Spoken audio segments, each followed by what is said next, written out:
আসন্ন বিধানসভা ভোটে কি শওকত বনাম আব্বাস? ফুরফুরা পীরজাদাকে চ্যালেঞ্জ এবার তৃণমূল নেতা।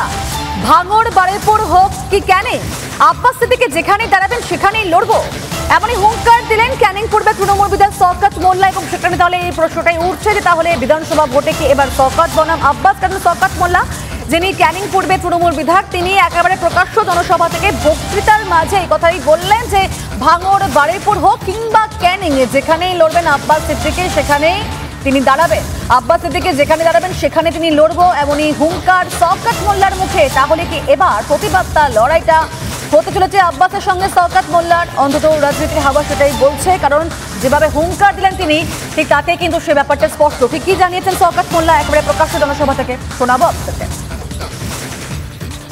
ও বলেছে আমি ভোটে দাঁড়াবো, আমাদের ঘাড়ে চেপে বসবো। আমি দিদিকে অনুরোধ করব, আমার দাদা নেতা অভিষেক বন্দ্যোপাধ্যায়কে অনুরোধ করব, ও যেখানেই দাঁড়াবে তার অপোজিশনে যেন আমাকে দেওয়া হয়।